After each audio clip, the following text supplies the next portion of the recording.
Lisa, Kim, Christy, Sean, Kelly, Tracy, Patty, Brenda. And this is my visual aid.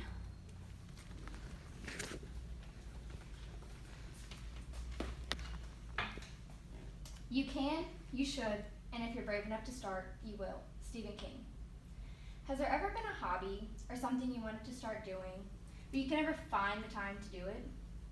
Maybe you came up with every excuse you could to justify you not making the time to do it? What if I told you that making time, only about 30 minutes a day, doing one simple activity, could reduce your stress and improve your health? And no, I'm not talking about exercise.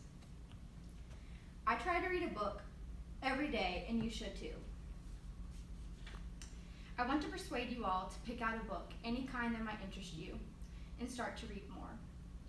By knowing the many genres, ways to read, and the overall health benefits, I think you'll all want to be glued into a good book. So first, let's look at the many genres that you can choose from. What is a genre? A genre is a category of literature that producers and audiences self-recognize as marked by a distinctive style, form, or content. Smith, 2004. I'll go ahead and talk about 3 different genres. First, let's go over mysteries, one of my favorites. Mystery books usually involve puzzles and crime. It's the main character's job to solve the puzzle throughout the book. Some mystery authors include Agatha Christie, James Patterson, John Grisham, and of course, Stephen King. These are the books that have you wondering and will keep you up all night wanting to know what happens next. The next genre I want to talk about is fantasy. This type of book typically includes impossible things or scenarios, like people fighting dragons or finding a new world. A few fantasy authors include J.K. Rowling, Robin Hobb, and Ursula Le Guin. The last genre I'm going to go into detail about is realistic fiction. This is probably one of the most read genres. Realistic fiction includes made-up characters with real-life situations. These books will have you hooked from the beginning because there's usually something you can relate to. John Green, Harper Lee, and Gail Forman are just a few of the many realistic fiction authors. There are many more genres than the ones I have talked about, such as romance, self-help, poetry, biographies. I mean, the list can go on and on. It all depends on what your likes and interests are, and that'll help you pick the best genre for you. Now that you know there are many genres to choose from, let me tell you a few ways that you can read them. Let's talk about the 3 main ways that people read. Megan, 2008. First, paperback. This was the first type of book. At one point, it was the only way that anyone could read. The only problem is a paperback book can rip easily and shows wear and tear over time. Secondly, there's the hardback book, a step up from the paperback, and usually people's favorite. Hardback books are hard to destroy. Lastly, the e-readers, such as the Kindle, Nook, and iPad. These can be great, but the battery can die when you're in the middle of a good book, and there's nothing like holding the actual book in your hands. You probably don't know, but there's an online bookshelf. Owens, 2011. Library Thing is an online community of more than 850,000 users who can share a virtual copy of their bookshelf. On Library Thing, there's book clubs and book discussions. This is a great way to meet people with the same book interest and to get new ideas for books to read. If I haven't persuaded you to grab a book yet, maybe telling you the many health benefits will. Here are a few reasons you should read. Abt, 2015. Reading is overall good for your brain. It introduces you to new ideas and invites you to solve problems.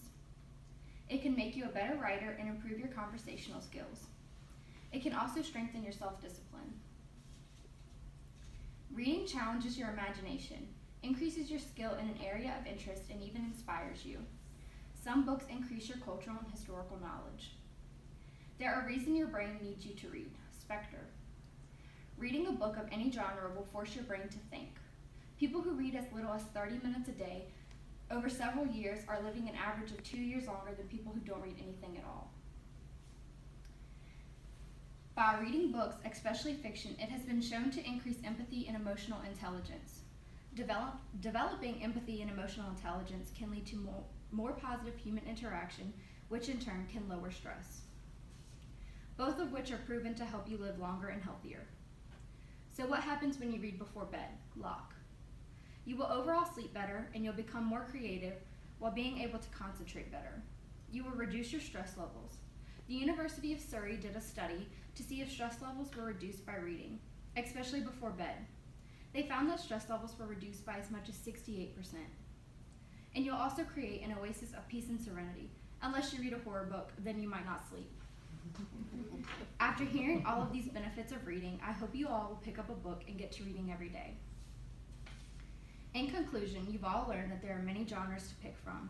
There are different ways to read, with even an online bookshelf, and the multiple health benefits. Even if it's just for the recommended 30 minutes, I hope you all will make the time to do a little reading each day, and maybe even add 2 years onto your life. Because if you could give yourself a few more years, why wouldn't you? Still don't think you can do it? I'll give you a few tips. Find a reading buddy to challenge, encourage, and even compete with. Pick a certain time of day to read and make it a habit. And the most important, pick something that interests you. Don't force yourself to read something you don't like. On that note, I'd like to leave you all with a little quote. The more that you read, the more things you know, the more that you learn, the more places you'll go. Dr. Seuss. Feel free to come down and take a look at all the books that I have set out. Thank you.